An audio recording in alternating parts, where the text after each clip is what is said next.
বিসমিল্লাহির রহমানির রহিম। প্রিয় ছাত্রছাত্রীরা, আশা করি তোমরা সবাই ভালো আছো।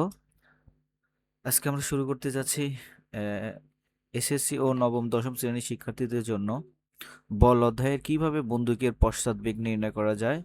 অর্থাৎ বন্দুকের ভর দেওয়া থাকে কোনো সময়, আবার বেগ দেওয়া থাকে, তখন আবার কোনো সময় গুলির ভর দেওয়া থেকে গুলির বেগ নির্ণয় করতে বলে।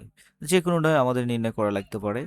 তো এইখানে দেখো, খেয়াল করো, এখানে আমাদের বন্দুকের বন্দুকের যখন আমরা গুলি ছুড়ি, তখন ওই বন্দুকের আহ, বেগটা যদি নির্ণয় করতে চাই, সে সম্পর্কেও আমরা অঙ্কটা আজকে শিখব।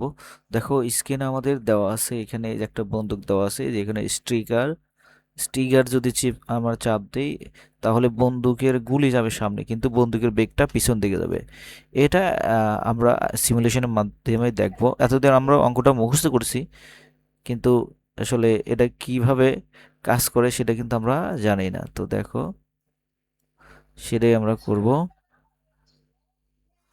দেখো, আমি এটা যদি একটু প্লে করি, তার আগে আমাদের যে গুলির ভর দেওয়া আছে 0.05 কেজি, আর বন্দুকের ভর দেওয়া আছে 4 কেজি, এবং গুলির বেগ দেওয়া আছে 200 মিটার/সেকেন্ড।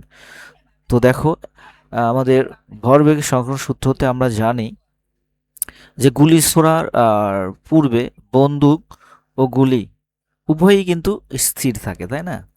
আহ, এবং সেখানে আদিবেগ শূন্য থাকে। এই কারণে কিন্তু ভরবেগের সমষ্টিও শূন্য।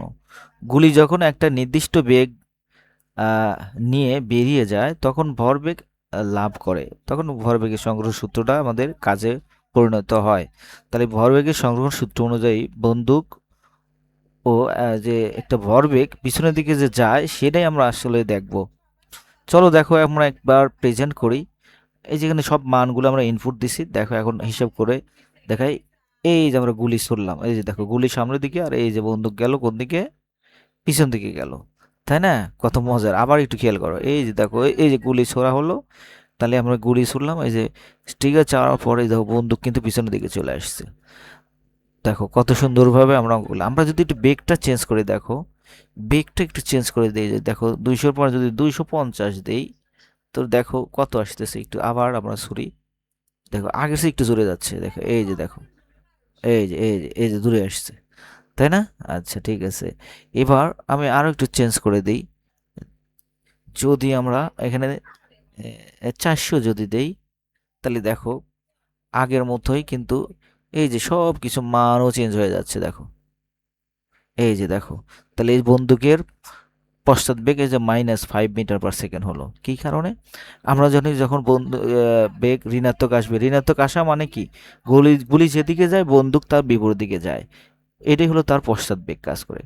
তাহলে গুলি ছোড়ার আহ, আগে দুটোই কিন্তু স্থির ছিল। এখন আমরা যেই ভরবেগের সংরক্ষণ সূত্র প্রয়োগ করলাম, তখনই কিন্তু এটা আমরা দেখলাম যে বন্দুকের বেগ কত পাওয়া গেল, -5 মিটার/সেকেন্ড।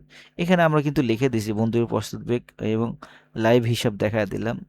এই যে V1 আর V2, অর্থাৎ M1, এই যে V1, তারপর M2 V2 সমান M1 V1 plus M2 V2। এটাকে আমরা কনভার্ট করে এই যে নিয়ে আসলাম হলো বড় M বড় ভিতে, যাতে আমাদের হিসাবটা সহজ হয়। আর সূত্র এটা হলো শক্তির ভরবেগের সূত্র থেকে, এটা নিত্যতা সূত্রের মাধ্যমে আমরা এটা করতে পারি আর কি। সেটাই লিখলাম আমরা, বড় এম বড় ভি সমান মাইনাস ছোট এম ছোট ভি। এই যেখানে দেওয়া আছে দেখো, ভরবেগ তুলনা করলাম। এখন যদি আমরা একটু বন্দুকের গুলির ভরটা যদি একটু আমরা পরিবর্তন করে দিই, তাহলে কি হচ্ছে দেখো একটু। গুলি চেঞ্জ করে দিই আমরা, 250 গ্রাম দিই, দেখো কত হয়। তাহলে দেখো, ওরে বাবা!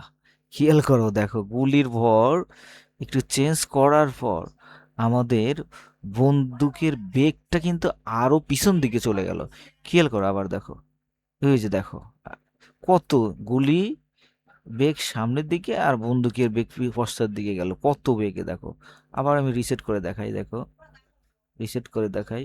আমি একটু ছোট করলাম, এই যে একটু বড় করে নিলাম, তাহলে বড় করলে এই যে দেখো, দেখো কত জোরে চলে গেল, তাই না? আবার দেখো, এই যে দেখো, বন্দুকের বেগ সামনের দিকে চলে গেল আর গুলি বেগ পিছন দিকে, অর্থাৎ গুলি পিছন দিকে ধাক্কা দিয়ে চলে গেল। আমি আবার একটু প্রেজেন্ট করি, একটু ছোট করে দেখাই, দেখো এই যে দেখো, এই যে কত দ্রুত চলে গেল, তাই না? কত মজার! আগে আমরা অঙ্ক করছি মুখস্থ, কিন্তু এখন সিমুলেশনের মাধ্যমে আমরা কিন্তু সেটা বাস্তবে দেখলাম। খেয়াল করো কত সুন্দর, তাই না? এখন আর অঙ্ক তোমাদের মুখস্থ করতে হবে না। যদি আমরা একটু আবার একটু দেখো, একটু চেঞ্জ করে দেই গুলির ভর, এই যে দেখো যদি দিলাম যদি 250 দিলাম, দেখো এইবার কি হয় একটু দেখো, খেয়াল করো, এই যে দেখো 0.5 গ্রাম, কত বেগে পিছন দিকে চলে গেল বন্দুকটা। আমি আবার একটু মান চেঞ্জ করে দিই, দেখো কি হয়। আমি যদি দিই 200 গ্রাম যদি দিই, তাহলে দেখো তো কত হয়। এই যে দেখো, তাই না? এই যে বেগটা চেঞ্জ করার কারণে কিন্তু হয়ে যাচ্ছে। আমি বেগটা যদি এখন 100 যদি দেই, দেখো তখন একটু আসতে যাবে, একটু খেয়াল করে দেখো, এই যে দেখো আস্তে আস্তে যাচ্ছে, এই যে দেখো, দেখছো এই যে বন্দুক চলে যাচ্ছে। এটাই হচ্ছে আমাদের আসলে বন্দুকের পশ্চাৎ বেগের কাজ করে এইভাবেই। আশা করি তোমরা বিষয়টা কনসেপ্টটা এবং বিষয়টা ক্লিয়ার হলো। তো সিমুলেশন এইরকম অঙ্ক করতে অবশ্যই আমার সাথে থাকবে। আমার চ্যানেলে সাবস্ক্রাইব এবং লাইক কমেন্ট করে আমাকে উৎসাহ দিলে আমি আসলে এই ধরনের ভিডিও বানাতে আরও উৎসাহ পাই। তো সবাইকে ধন্যবাদ। পরবর্তী টিউটোরিয়ালের জন্য অবশ্যই আমার পাশে থাকবে। ধন্যবাদ সবাইকে।